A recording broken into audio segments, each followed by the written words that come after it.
Վերեք հարաբերության հրապարակում լինելով համոզվեցի, որ այդ բարձր տրամադրությունը տենց լինում է, չի ասում են, հա դե կառավարություն կամ չգիտեմ վարչապետ բարձրաստիճան պաշտոնյաներ ձեր տրամադրությունը բարձր է, բա մյուսները եւ այլն։ Ես երեք հանրապետության հրապարակում արձանագրեցի, որ ժողովրդի տրամադրությունը նույնպես շատ բարձր է, չի նշանակում, որ մենք խնդիրներ չունենք, Ժողովուրդ ջան, բայց մի բան էլ ասեմ, էլի։ Չի լինելու տենց վիճակ, որ խնդիր չունենանք։ Եթե մեր նպատակը է, դա սխալ նպատակ է։ Չի լինելու տենց վիճակ։ Այսօր աշխարհում չկա գետ մի երկիր, որտեղ խնդիրներ չկան, ընդ որում կյանքը է դա։ Կյանքը է դա։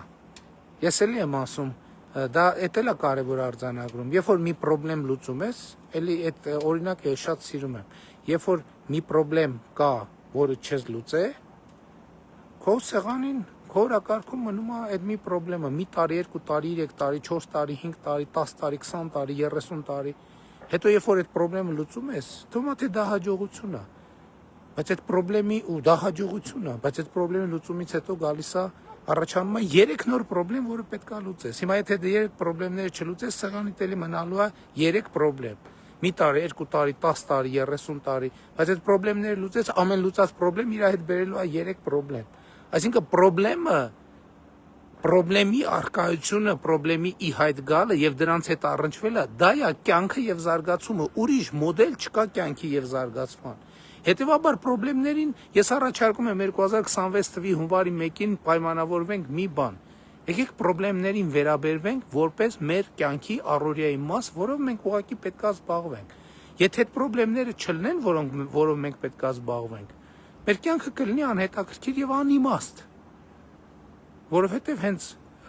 բանականության, գիտակցության, քաղաքակրթության նպատակները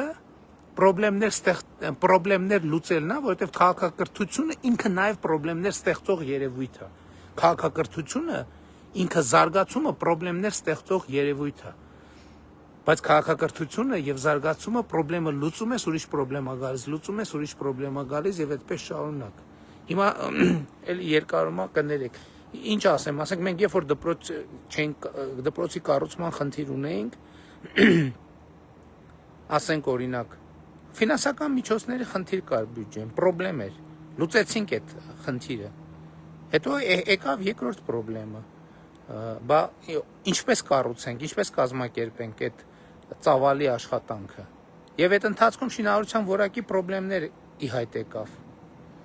Եվ այդպես շարունակ։